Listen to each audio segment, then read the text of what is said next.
Hello everyone, my name is Evan and I like to make stop-motion dinosaurs and monsters. And during part 2 of Project Shimo, we'll be finishing off the skeleton, I say, and adding the first layer of clay today.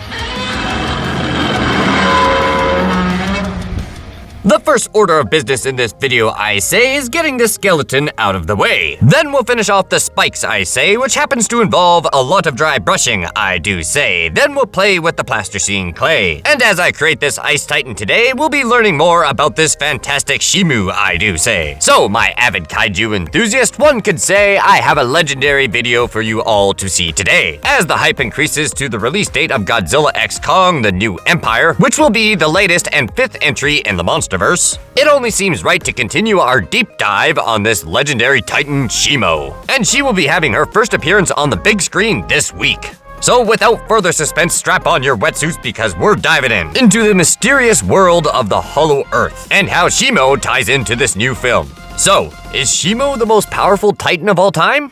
Now, before I go into my explanation, I have a small favor to ask. If you enjoy this content and want to show your appreciation to how much hard work and effort goes into making these creatures, be sure to smash that like button as hard as a kaiju, comment below what you think, share with your friends, and perhaps consider subscribing if you're new, because it's just a few small clicks for you, but it means the world to us YouTubers. Unveiling Shimo's origin, tracing the Titan's mythical beginnings. So, first things first, what is the origin of this powerful and legendary Titan? Where did she come from, and what is her role in the upcoming movie? There has been multiple leaks online, and avid Monsterverse fans have been keeping their eyes peeled for hints and information, myself included. The first confirmed existence of Shimo was found through a collaboration in 2022 between the Monsterverse and Call of Duty, in which the creature was depicted battling Godzilla in a cave painting. So according to the various leaks of information about the movie, which are available online, Shimo is the first Titan whose powers created all other Titans. Now, one might wonder, how is that even possible?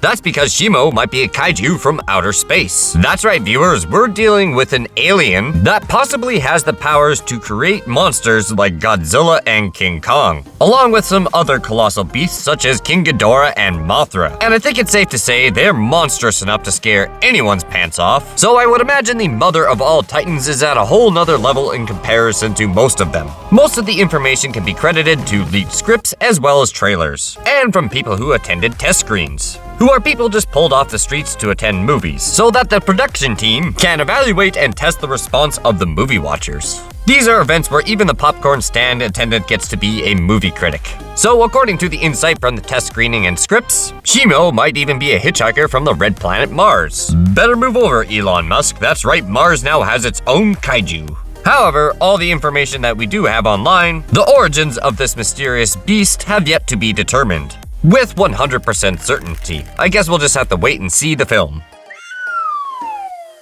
Now onto decoding Shimo's powers and this Titan's formidable abilities. Winter is coming, folks. At least I'm pretty positive winter is coming. I don't think anyone's exactly sure just yet at this point in time. Due to her powers, well, at least the full capabilities of her powers have not been fully revealed yet. But according to online sources, this beast has the ability to control ice and temperature and possibly climate. Because according to the leakers, the previous Ice Age was the result of Shimo unleashing her icy powers on the world, and then freezing it over, which caused the other Titans to be trapped in ice. It is by using this logic the fans have come up with a theory that King Ghidorah, who was found in a popsicle state by Monarch in the 2019 film Godzilla King of the Monsters, was turned into said popsicle by the powers of Shimo. Now, I think it's well known at this point that Shimo has an icy cold breath. And no, I'm not talking about the breath you have after some mints or flavored chewing gum. I'm talking about an icy breath that rivals Godzilla's atomic breath. Shimo's attack is also known as the Frostbite Blast, covered more in part 1. We have all witnessed by now the fire energy beam that comes from Godzilla. which is used to unleash destruction on a massive scale. So if we were to judge the destructive power of Shimo's breath ability, I think it's safe to say she is more than capable of global catastrophes. Because according to the leaked Godzilla lore, she also possesses great durability like Godzilla. So she should be able to take hits like a pro. It does not feel right saying she in that sentence. Anyway, sorry YouTube. Either way, this is terrible news for the human combatants. Also, from what's been hinted at and speculated, Shimo is described as an immense and imposing figure, dwarfing even the most colossal titan in size. Reports and leaked scrolls from the Kaiju underworld also suggest that Shimo might be encased in icy armor. The rumor that Shimo holds the title for most powerful kaiju might be not a rumor after all. On to comparative might. Where does Shimo stand amongst legendary titans? Now, all of this is hypothetical at this point. Exact stats and specs have not yet been made public. We already have a vague impression of how powerful she is, along with the abilities that she possesses. So let's take a quick look at some of the powers and skills of comparable kaijus to figure out a power ranking of these magnificent creatures. So, first up, we're going to take a look at one of the most famous kaijus, Godzilla. Now, I'm sure most of us are already familiar with the abilities of this monster. We've seen him take down creatures that are a lot bigger and stronger than he is. However, he's never faced an opponent that could counter his atomic blast. It's definitely going to be one heck of a fight, where the icy breath of Shimo meets the atomic breath of Godzilla. Godzilla is a representation of brute strength and durability. His immense strength and healing capabilities, putting him on top of the apex predators list, earning him the title of King of the Monsters. Next up, King Kong, the king of Hollow Earth itself. Kong is known for his extraordinary agility and intelligence, not to mention his strength, powerful jaws, and his ability to use weapons with deadly precision. Make him a tricky opponent to face in battle. He can use the advantage of the terrain during fights, which definitely makes him one scary foe. And last but definitely not least, we have Scar King, who happens to be the main antagonist for this movie. Scar King has an orangutan-based appearance, with blue eyes, and his booming roar echoes strength, bringing to mind Kong's might. However, Scar King seems to be far more reclusive than Kong, who is comfortable around humans. Scar King, on the other hand, seems to be far more distrusting of them. His rule over the Hollow Earth seems to come at a price as well, because his strategy seems to be ruling with fear, making him a bit of a mystery amongst these titans as well. It's definitely going to be interesting to see how Shimo is going to take on such legendary monsters. Will the mother of the titans, and rumored to be the most powerful titan, fall at the hands of Godzilla and Kong? I personally can't wait to see the answer to this question. What do you think will happen? Let me know in the comments below. Now, let's talk about the future of the Titans, Shimo's role and shaping what comes next. Pun intended. The exact role of Shimo hasn't been confirmed yet. It has been proposed that Shimo is the second antagonist for this film. The fans have been going crazy over the rumors that Scar King, the supposed main antagonist for the film, seems to have complete control over Shimo. So let's spin the rumor mill just a little bit. What does Shimo's role mean for the Titans? Will there be an epic showdown that sends popcorn sales through the roof?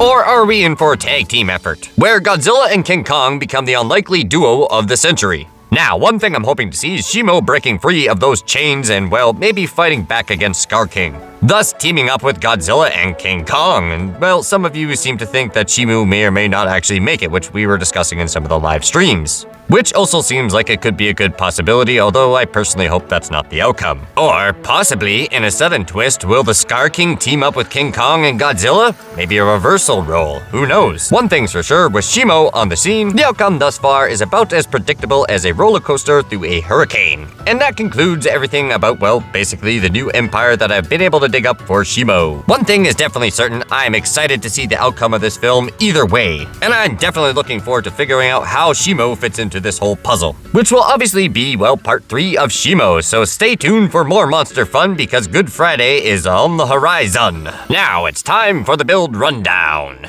We first started off with a little bit of oven-baked clay and some armature wire to basically finish off the spikes as well as skeleton. And Sculpey was the oven-baked clay used.